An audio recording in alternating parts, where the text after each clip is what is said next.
Vemos entonces, esta es la calzada Roosevelt para usted que va saliendo de casa y va a pasar por este punto. Como les comentamos, también el presidente Otto Pérez Molina ha ingresado ya a tribunales y se encuentra a la espera de que se reanude la sesión. Bueno, ahora sí estamos todos listos y es interesante. Si usted viera esto es televisión en vivo, acaba de llegar Philip Chicola, que le damos la bienvenida. Manfredo Marroquín, ¿cómo están? Buenos días. Gracias por acompañarnos. Bienvenidos, gracias por estar. Todo pasa acá, movimientos, ¿verdad? Para poder sentarnos, pero bueno, esto es lo importante, poder platicar y hablar. Manfredo, buenos días. Nos quedamos el otro día con esta idea del conteo rápido que tuvo una coincidencia, ya casi el total del conteo hecho. Contanos cómo fue el ejercicio y qué resultados arrojó finalmente. Sí, bueno, el ejercicio del conteo rápido lo hemos hecho nosotros desde el año 99. Esta es una metodología científica que se hace en base a un sorteo aleatorio y eso te da una muestra representativa. Nosotros lo que hacemos es enviar a nuestros observadores de Mirador Electoral, esta vez más o menos 2.500 observadores. ¿A todo el país? A todo el país, a donde la muestra diga que ahí se van los observadores. Nuestros observadores, a diferencia de todo el resto, no andan dando vueltas, sino que se quedan en una mesa electoral desde que abre hasta que termina. Y por eso los observadores tienen capacidad de transmitir información de lo que está ocurriendo todo el día en la mesa. Por eso nosotros podemos decir si el proceso electoral ha transcurrido con normalidad o no, a diferencia de otras misiones de observación. ¿Y en relación al resultado? En el último formulario que se transmite, ahí va incluido el resultado. El margen de error que nosotros tenemos de este ejercicio es de 1%. Entonces, el resultado que nos dio, por eso tardamos tanto en salir al aire y en entregarle el resultado al tribunal, porque teníamos el empate. A nosotros nos da 1/10, pero todavía, por eso fuimos con el tribunal, dijimos, miren, aquí hay un empate muy cerrado y esto va a poderse definir hasta la última acta. Y por eso se preveía este escenario. Creo que es un escenario que es novedoso para Guatemala, pero en El Salvador, en México, en Costa Rica ha ocurrido escenarios parecidos. Lo que necesitamos es que se transmitan mensajes claros de parte del tribunal de que esto puede tomar muchos días. Philip, y hasta el momento sí ha sido claro el tribunal. Ayer en su segunda o tercera conferencia de prensa pues decía que hay que ser muy cauto y que el viernes sería como el plazo estipulado para que ya pudieran dar. Me parece que es prudente también el accionar del tribunal para no generar ningún tipo de especulaciones, aunque Sandra Torres ya se autoproclama como la ganadora o la que iría a segunda vuelta con Jimmy Morales. Sí, buenos días. Quizá ese es un tema que es importante aclarar desde el inicio. No es extraordinario que el tribunal se tarde una semana en dar resultados oficiales. Es más, en los últimos 4 o 5 procesos electorales es el viernes siguiente al día de la elección que se da el resultado oficial. Lo extraordinario de este caso es que tenemos una elección presidencial en la cual el segundo lugar se está peleando por un margen de, ¿qué?, 4.000, 5.000 votos. Entonces, como la diferencia es muy marginal, eso implica que hasta que no haya un conteo de la totalidad de las actas y de las mesas, no se puede dar un resultado, porque ese conteo puede cambiar conforme más datos vayan ingresando. Recordando un poco la historia, para el día martes después de las elecciones en el año 2011, al igual que hoy, más o menos estaba el 98.7, 98.8% de las mesas escrutadas. Siempre hay 1 o 2% de mesas que presentan inconvenientes, y esos inconvenientes van desde quema de urnas, impugnaciones, alguna anomalía que se generó en el centro, alguna anomalía que se dio en la mesa, y entonces por eso es que los resultados oficiales se tardan una semana en llegar, claro, porque se utiliza la semana posterior a la elección para correr lo que se denominan las audiencias de revisión. ¿Qué son las audiencias de revisión? Las audiencias de revisión es cuando viene la Junta Electoral del municipio en cuestión y dice, bueno, la mesa número X, las urnas fueron quemadas. ¿Qué hacemos? Declaremos la nulidad de esa elección. En tal centro nos encontramos con esta anomalía. ¿Procede o no procede la impugnación? Es decir, se revisa caso por caso. Y se hace una depuración completa. Y se hace una depuración completa. Se declaran nulidades en elecciones donde se quemaron urnas, en donde hubo anomalías. Y esto es importante también señalarlo. a menos de que se presente impugnación, quema de urnas o anomalías en más de una tercera parte del total de las mesas de un municipio específico, las elecciones simplemente se declaran nulas en esa mesa y se sigue adelante. Si fuera más de una tercera parte, entonces sí se repite la elección. Este tampoco es el caso de aquí en Guatemala. Y otro dato también que hay que señalarlo, porque justamente ayer en la tarde estuvieron circulando varias actas en redes sociales donde se miraba alguna discordia. Y que no concuerdan con los números. Sí, miren, y ahí explicaciones hay varias. Para empezar, es normal encontrar en cada elección unas 25 o 30 actas con errores tipográficos. Sencillamente el digitador a la hora de meter el dato en el sistema. Sí, por la presión, por el tiempo de enviar la celeridad. Pero el sistema nos garantiza esta seguridad. Todos los ciudadanos se vuelven como fiscalizadores y estamos metiéndonos y viéndonos. ¿Puede presentar problemas o es seguro el sistema de Guatemala? Justamente el hecho de que cualquier ciudadano pueda consultar en el sistema y verificar si hay una discordancia entre el acta y lo que está consignado en el sistema es una garantía antifraude. Porque ¿qué es lo que ocurre? Ya el día de ayer en redes sociales se denunciaron como 5 o 6 actas con anomalías. Pero mientras los ciudadanos estábamos haciendo ese trabajo en redes, parte también de las funciones de las audiencias de revisión de las juntas es revisar acta por acta y tratar de identificar cualquier tipo de anomalía. Por eso les digo, esta semana, la semana postelecciones, es un periodo para auditar que se hayan consignado bien los datos. Manfredo, 47 días para la segunda vuelta y el tema es, después de que el viernes se da a conocer finalmente si es Sandra Torres o Valdizón, hasta el momento Sandra Torres, si llegan a impugnar, o sea, ¿qué acciones legales podría hacer el partido que quede en tercer lugar? Porque obviamente cuando hay tan poquitos votos van a pedir una revisión mucho más exhaustiva y que esto no perjudique o no interfiera en la convocatoria, digamos, que ya está hecha para la segunda vuelta. ¿Qué escenarios se pueden presentar? ¿Cómo lo ves tú? Bueno, yo sí creo que podría darse el escenario de impugnaciones, eso tendría que llevar a la revisión de actas. Podría alargarse esto, tal vez unos días más, una semana más, pero falta ver cuál es el sustento también que le dan a esas impugnaciones. A esa impugnación, ajá. A los partidos políticos, porque ahí tiene su discrecionalidad el tribunal de aceptar o no los argumentos que se dan para una impugnación. Pero evidentemente yo creo que hay que transmitirle a la ciudadanía que es muy común que estos casos no se resuelven en pocos días. Recordemos la elección en Costa Rica, tardaron más o menos 15 días en definir. Así es. Hicieron un recuento, lo mismo ocurrió en El Salvador, ocurrió en México, ha ocurrido en varios países y no hay que desesperarse, las elecciones cerradas traen esas complejidades. Desesperación, mencionaste una palabra quizá clave, porque podría ser que a medida de que esto se alargue, los simpatizantes de ciertos partidos se conviertan desesperados. No sabemos con qué discurso va a salir Manuel Valdizón, se ha dicho que este día va a dar declaraciones, vemos esta mañana que nos reportan ya ciertos bloqueos en carreteras por inconformidad en cuanto a los resultados de las elecciones. ¿Podría ir aumentando entonces la desesperación de simpatizantes, creando quizá un marco de inseguridad o de focos de conflictividad? Bueno, yo creo que ahí depende mucho de la madurez de los dos candidatos. Los dos candidatos tienen que ser maduros y aceptar que esto se tiene que resolver por la vía institucional y legal. Recordemos incluso en El Salvador cómo el candidato que finalmente perdió, el candidato de Arena, salió incluso a hablar de un fraude, salió a invitar al ejército a salir a las calles, prácticamente invitando al ejército a dar un golpe. ¿Y qué pasó con ese candidato? Fue aislado por todas las misiones de observación internacional. O sea, aquí el que se porte irresponsable, creo yo que va a recibir el debido llamado de atención, claro, no solo de todos nosotros los guatemaltecos, sino también de la comunidad internacional.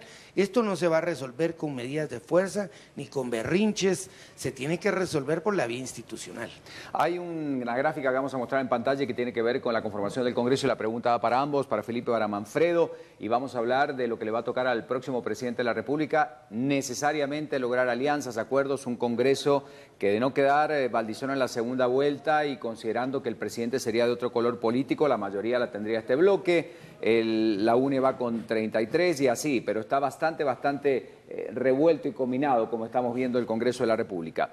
Reto para el futuro presidente con este Congreso, y hablemos de las alianzas en este periodo, por ejemplo, Suri Ríos, Alejandro Yamatei, que hicieron buena elección dentro del área metropolitana, Roberto González, Gutiérrez. ¿Con quiénes podrían identificarse más, piensan ustedes? ¿Con Morales, con Sandra? ¿Cómo abrirían el juego? Y si Valdizón entraría en esta negociación. Dos preguntas distintas, pero me gustaría conocer el parecer de cada uno. Felipe con la primera, luego Manfredo y así.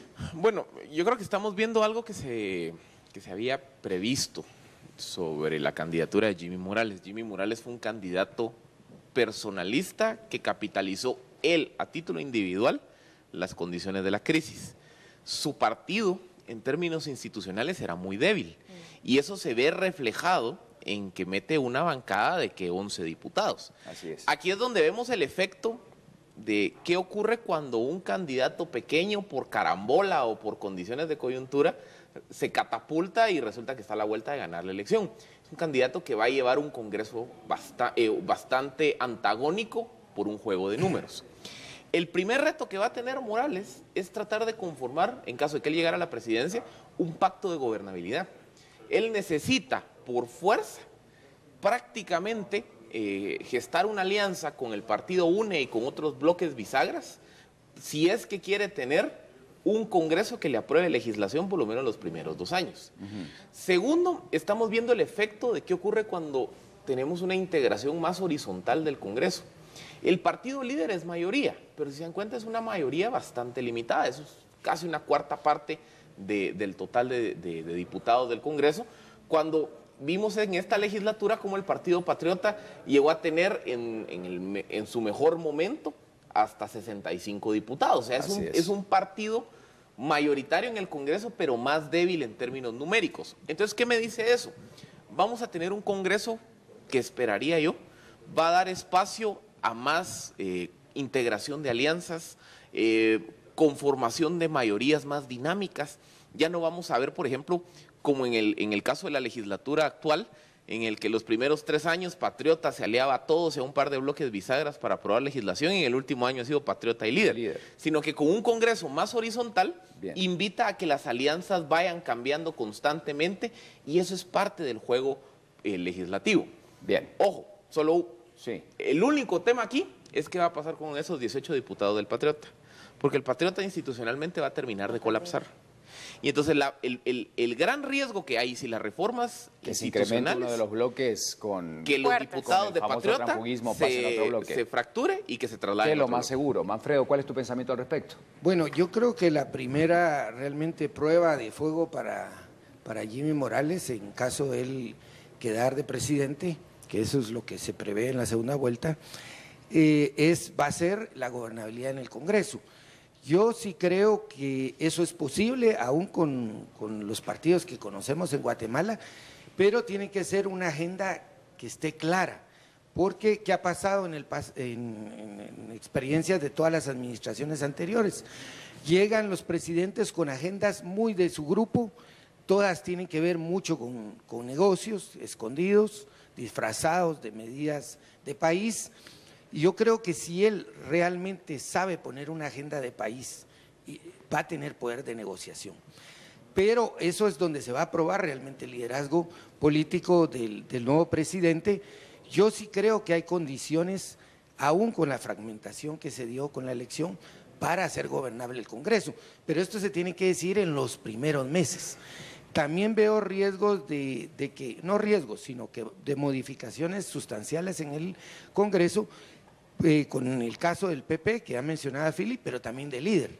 No sabemos qué va a pasar realmente con líder. Al quedar sin líder. Al quedar sin líder. Digo, valga la redundancia. Sí. Líder sin líder puede también ser una desbandada, lo mismo que el Patriota. Entonces tendrías 2 mayorías hoy, mayorías relativas, y buscando después acomodamiento. Entonces yo sí creo que el Congreso va a sufrir transformaciones muy rápidamente. Más la presión social, que ya sabemos que existe y que estará ahí a la puerta cada vez que nos apruebe algo importante. Antes de la segunda respuesta que les pedía, vamos a escuchar lo que nos decía Jimmy Morales en relación a con quién prefiere ir a la segunda vuelta, con Sandra Torres, con Manuel Valdizón, si le da igual, y después ellos nos van a responder sobre las alianzas que va a buscar Morales o el resto de candidatos que más o menos hicieron una buena elección. ¿Qué postura podrían tomar? Escuchemos lo que decía Morales.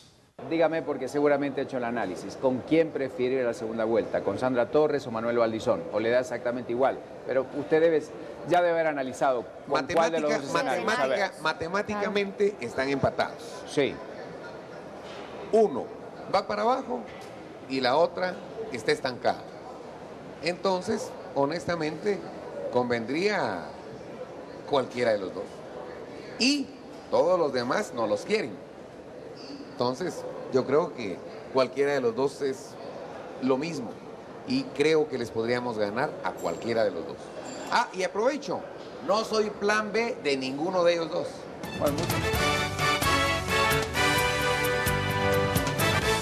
dígame, porque crisis breve de los escenarios entonces, si llega Jimmy Morales a competir con la UNE o con Líder, y ciertamente esas alianzas que debería de buscar con esos otros partidos que quedaron fuera para quizás hacer un mejor frente a esta segunda vuelta. Yo creo que si la segunda vuelta es Jimmy Morales, Manuel Valdizón, por cómo se comportó el voto en primera vuelta, Morales le pasa encima a Valdizón tranquilo. ¿Por qué? Porque Valdizón hoy es un candidato que tiene hasta 40 puntos de antivoto, y eso mata a cualquier candidato en segunda vuelta, porque básicamente es el incentivo para el voto de rechazo, para decir él es el peor, así que voto por el otro que en mi ecuación es el menos peor. Así es como entra la lógica del votante. Con una Sandra Torres hace un año tenía esos niveles de antivoto, hoy está mejor, hoy está en 22, 21% de antivoto. Lo que tiene Torres es que ella no presenta una segunda vuelta de peor menos peor, sino que ella genera ahora nuevas dicotomías en la elección. Por ejemplo, ella viene y se puede vender como, mire, yo tengo experiencia en administración pública, usted no. Pero Morales le puede decir, usted está señalada y yo no.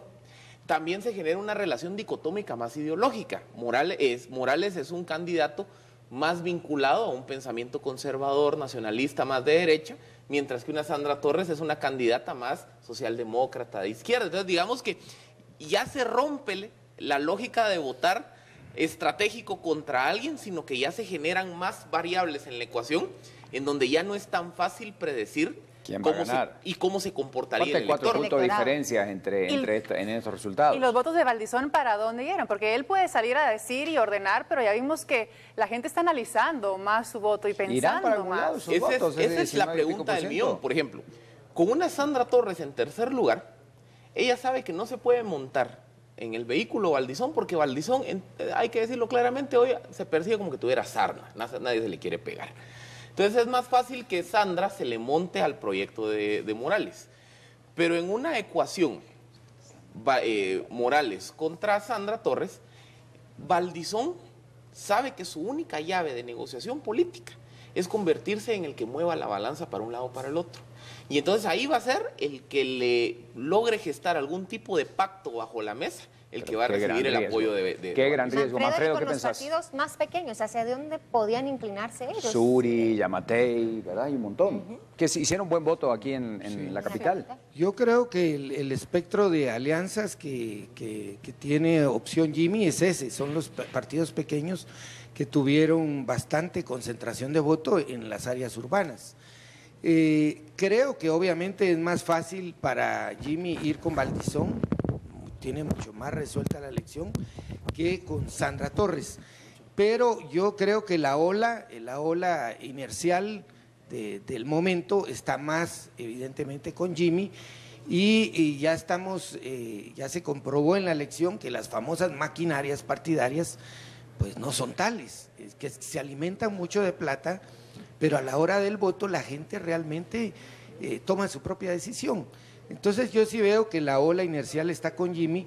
Para estas maquinarias, sea UNI o sea Líder, va a ser muy difícil remontar esa ola. Están más bien con el estigma de ser partidos del sistema que está rechazando la población, el sistema que pertenecía a Otto Pérez y que cayó por su propio peso.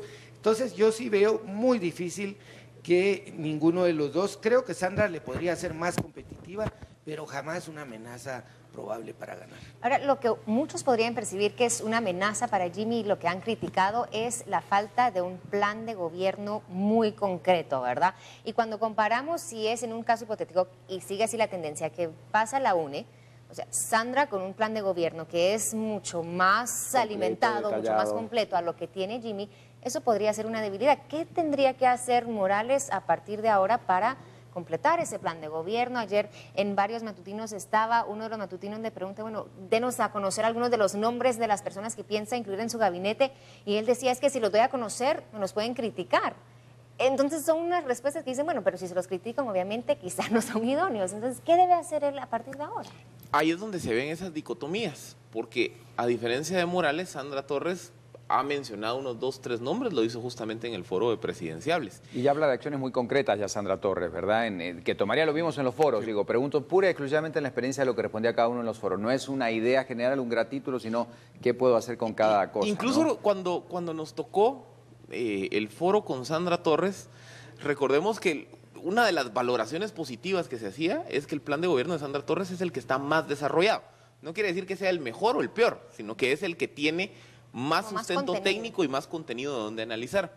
Entonces, para Jimmy Morales el reto es que en una segunda vuelta es más fácil que se planteen foros, debates, discusiones entre los dos candidatos, sí, claro, y que se genere una discusión más profunda de políticas públicas en cada una de las áreas. Entonces, Morales tiene que reconocer que ese es el reto que se le viene y tiene que hacer un esfuerzo en 2 sentidos. Primero, establecer equipos técnicos, ya sea con apoyo de tanques de pensamiento, con diferentes sectores de la sociedad, para desarrollar ya un plan de trabajo más programático, más sistematizado y con un esquema financiero que lo sustente. Y segundo, en esas mismas mesas de trabajo tiene que hacer un esfuerzo por empezar a identificar personajes referentes que vayan a empezar a integrar su gabinete, porque esto ya es un tema que va a generar más fuerza en segunda vuelta. Ya derivado de la experiencia del caso de Otto Pérez, en donde vimos que los primeros casos de corrupción salen con personas del entorno, del gabinete, creo que hoy la ciudadanía va a demandar de forma más puntual que los candidatos empiecen a nombrar a quienes van a ser parte de su equipo. Por último, Manfredo, un consejo para el ciudadano, porque acá la discusión, si ustedes estuvieran en el corte comercial, es que si va que si va aquella, que por qué voy a votar. Ya, acá ya se supone, y de acuerdo a estos datos vamos a tener la idea, aunque hay que corroborarlo finalmente, que es Jimmy y Sandra Torres los que van a la segunda vuelta. ¿Qué debe hacer el electorado por estas grandes dudas, verdad? Lo nuevo o lo que ya conozco, pero no ha tenido a lo mejor la mejor crítica durante ese periodo. ¿Cuál es la actitud que debería tomar para conocer en profundidad y no dejarse llevar solamente por la simpatía o por quién tiene más memes o menos memes o por el que dijeron? Porque se dicen tantas cosas sin saber, sin asidero, ¿verdad? Hablemos de lo puntual concretamente. ¿Qué aconsejás para esos ciudadanos? Sí, bueno, a la hora de tomar la decisión. El voto consciente es difícil en una sociedad donde tenés casi el 80% de la economía informal, coincide con los datos de pobreza del país. Es difícil pedir a una sociedad que está en la sobrevivencia del día a día un voto consciente. Claro. Pero yo sí creo que ahí está el reto de los candidatos, porque un debate programático en Guatemala es mentira. O sea, realmente ni siquiera los candidatos están en condiciones de debatir cosas serias muchas veces. Entonces, yo sí creo que el candidato debe concentrarse en propuestas muy específicas, muy directas para conectar con el ciudadano. Y yo creo que si esas propuestas tienen sentido común, son prioridad para la población se va a conectar con ese mensaje. Entonces yo diría que el ciudadano no se pierda, que vea qué ciudadano le da mejor respuesta, mejor alternativa, mejor propuesta a los temas que nos preocupan, que son empleo en primer lugar, seguridad, lucha contra la corrupción, porque yo creo que buena parte de nuestro problema como país es que la corrupción sí efectivamente se comió todo, claro. Se comió el Estado, se comió las expectativas de todos. Entonces yo creo que no es lo más importante, pero sí es la prioridad en este momento, porque si tú das la sensación de que estás haciendo realmente un Estado más limpio, más transparente, va a venir inversión, van a haber condiciones de que la gente participe más, y es como generar un círculo virtuoso. pero ahí necesitamos sí que los candidatos ofrezcan cosas concretas, porque se habla mucho y se condena mucho la corrupción, pero nadie habla concretamente cómo la va a erradicar. Y todo se centra en las personas. Bueno, yo voy a traer gente honesta, honorable, pero no es solo de personas, es de sistemas también. De capacidad para acción. Exactamente. Entonces hay que tener claridad en eso, y yo le pido entonces al ciudadano que por favor ponga atención en esas propuestas que son claves para que el país salga adelante. Y una última pregunta, porque me lo preguntaba ayer un medio mexicano y me decía, desde mi criterio, ellos a nivel internacional, Valdizón era como el favorito al inicio de año para ganar las elecciones, y es muy raro ver una caída tan estrepitosa. Entonces me decían, ¿cuál fue el gran error de Manuel Valdizón para caer de un 40, 45, que sea en la primera encuesta, a este nivel, ¿verdad? Y hasta quedar fuera de la contienda electoral, de acuerdo a esta información. Me lo resumen. ¿Cuál creen que fue el grave error? Muchos ha cometido, pero el gran error de Manuel Valdizón, ¿cuál fue? Aislarse de los medios de comunicación. Caída, o sea, ¿qué fue lo que hizo esa caída estrepitosa tan grande? Mira, yo creo que es su propia naturaleza. Yo creo que él se aisló efectivamente de la sociedad. Él creó su burbuja, su propia burbuja, en donde seguramente sus anillos cercanos lo alimentaban que él ya era presidente, y nunca vio la realidad. Su peor error fue alejarse de la realidad. Y ese es el peor error que puede cometer un político en el gobierno o en la oposición. Y él lo cometió en la oposición, lo cual le va a impedir llegar al gobierno. Entonces yo creo que es también una experiencia casi de lectura para el futuro de qué no hay que hacer en una campaña. Yo diría la misma tónica. Yo creo que él no supo entender, no supo leer el espíritu de la época. Y derivado de todo lo que ocurrió, el tema de la corrupción aquí en Guatemala en elecciones anteriores era marginal, no era un tema de debate. En esta elección fue el tema. Y Valdizón, primero, cuando sale el señalamiento contra su candidato vicepresidencial, lo defiende. En los mitines, él minimizaba el movimiento anticorrupción. Lo del plagio, que fue lo primero. Eso fue lo que empezó a detonar la caída de él. El plagio lo presenta a él como un personaje fraudulento. Sí, claro. Y luego, el hecho de que él haya utilizado 1001 artilugios para violentar el espíritu de las resoluciones del TSE, lo que ocurrió es que se generó esa aura de que Valdizón era un candidato mentiroso, fraudulento, forjado sobre un sistema corrupto, sobre un sistema que había premiado la corrupción. Y él no entendió que ese sistema entró en crisis y está en proceso de desquebrajamiento. Antes que se vayan, vamos a un enlace a tribunales y me dicen cuál creen que será el futuro o qué dirá hoy el juez en relación a Pérez Molina, que hará ligado o no a proceso. Beto Cardona está en los tribunales, ya llegó el presidente hace minutos, entonces queremos saber qué está pasando en ese lugar. En teoría a las 9 comienza la audiencia.